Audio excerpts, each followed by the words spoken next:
They looked like the perfect couple in public. But if you knew what they did private, you'd never sleep again.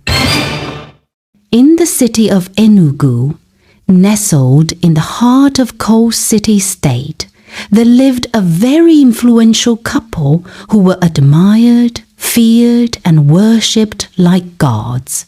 Their names were Sir Obinna and Lady Ifunanya. They were the perfect couple. Obinna, a successful businessman with estates across Nigeria, and Ifunanya, a beautiful philanthropist who owned orphanages, skill acquisition centers, and women empowerment foundations. Newspapers called them the pride of Enugu. To the public, they were like Chioma and Davido. Every Sunday, the couple, dressed in luxury laces and gold accessories, marched into church with their two elegant daughters, Amarachi and Oluchukwu. They lifted their hands high during worship sections, sang loudly during praises, and gave fat offerings. People hailed them for their generosity. Everyone wishes to be them or their relatives. But behind the high black gates of their mansion, the truth was darker than midnight. Lady Funanya ran a special boarding school called Royal Gate Girls' College. It was praised as a prestigious charity school for disadvantaged girls between the ages of 14 and 19. Parents prayed for their children to be admitted, but unknown to them, Royal Gate was not a school for books. It was a prison for womb hackers. The first victim was Ngozi, a 16-year-old orphan from Ebonyi who sold roasted corn at the roadside. Ifunya showered her with kindness for months, bought corns to share to roadside beggars, giving her gifts and promising to sponsor her education. One day, she invited Ngozi to her academy, claiming it would change her life. Innocent Ngozi followed with joy. The moment she entered the compound, the heavy gates slammed shut. Her freedom ended that day. Instead of classrooms, she saw malnourished-looking girls with swollen stomachs. Guards with guns stood at every corner, and a matron who gave orders like a prison warden. Ngozi's heart dropped, but it was too late. Her childhood was stolen, her innocence gone. One by one, more girls arrived.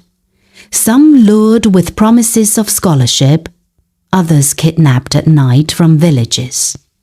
Over 500 girls filled the so-called academy. They were forced into pregnancies. Their babies taken away and sold to desperate couples, wealthy clients, and even abroad. Each child was worth millions, and every baby meant more fame, more money, and more power for Obinna and Ifunanya. Ironically, their two daughters, Amarachi and Oluchukwu, were rebellious and spoiled. One night, they sneaked out to club. Unknown to them, their boyfriends are agents of the very cartel their parents handle. They piked their drinks when they both were dancing. Suddenly, the substance has begun to have an effect on them. Their boyfriends took them out of the clubhouse, drove them straight into Royal Gate. When the sisters woke up, they found themselves in a strange room. They screamed for help, begging the guards to let them go. But no one listened. To the staff, they were just new recruits. The next day, Lady Funanya went to the girls' room to wake them up for morning prayers. Surprisingly to her, they were not in their beds. She called out their names, but no answer. She ran out to inform her husband. Sir Obinna and Lady Funanya went mad, searching for their daughters. They called police, army, prophets, even native doctors. They spent millions, but their daughters were gone without a trace. Amarachi tried to fight her way out, but was beaten into silence. Oluchukwu, who is a sickle cell, began struggling almost immediately in the harsh environment. Her medications were imported from overseas. The midwife called Lady Ifunanya, informing her on the situation on ground, but Lady Ifunanya shunned her and told her to handle it. The midwife insisted that it was a matter of life and death. Lady Ifunanya, believing it was just another girl, shouted on the phone, "Do I look like a doctor? If she dies, bury her with the others." She didn't know she had just signed her own daughter's death warrant. Within a week, Oluchukwu collapsed in Amarachi's arms. The other girls watched in silence. They were used to death.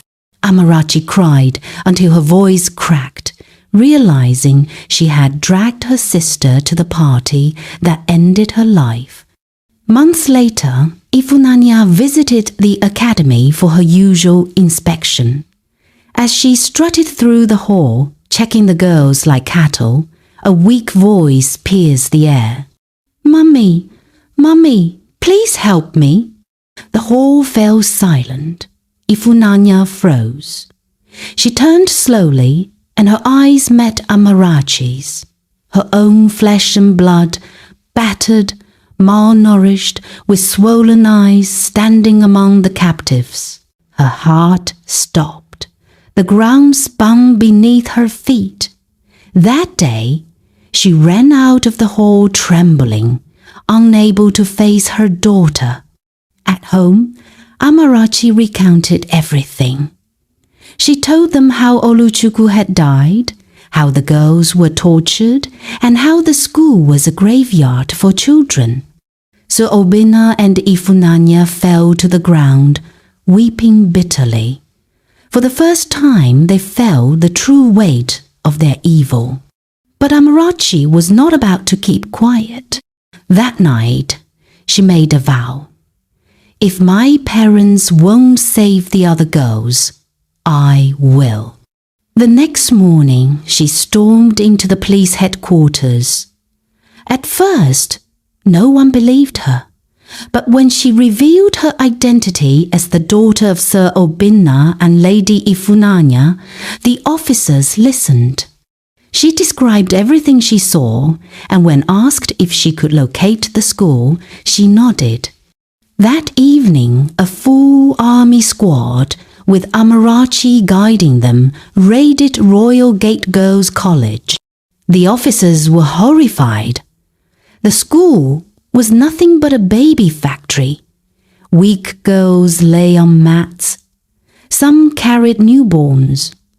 Others were pregnant. Guards were arrested. Nurses and midwives confessed everything. News spread like wildfire. Social media exploded. Nigerians couldn't believe that the same role models they adored were masterminds of such evil. When Obina and Ifunanya heard the news, they tried to flee through Akanu Ibiam International Airport, but immigration intercepted them. Their reign ended that night. In court, Ifunanya broke down and confessed. She revealed how they sold babies to fertility clinics, laundered money through their NGOs, and paid staff to keep the operations secret. Obina tried to deny it, but the evidence was undeniable. Both were sentenced to life imprisonment with hard labor. Their wealth was confiscated and sold, with proceeds used to rehabilitate the victims. The girls received full scholarships, therapy, and support to rebuild their lives. Royal Gate Girls' College was demolished, and the land turned into a memorial park for the victims.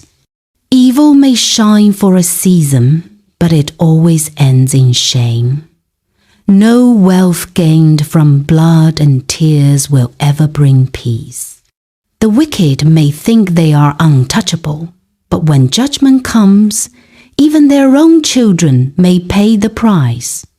If you were in Amarachi's shoes, what would you have done? What lesson did you learn from this story? Share in the comment section. I'll love to know your thoughts. Thank you for watching to this very end. If this is your first time here, please subscribe and join the family. Shout out to all my loyal subscribers. You're the heartbeat of this channel. Please like, comment, and share to your loved ones. Bye!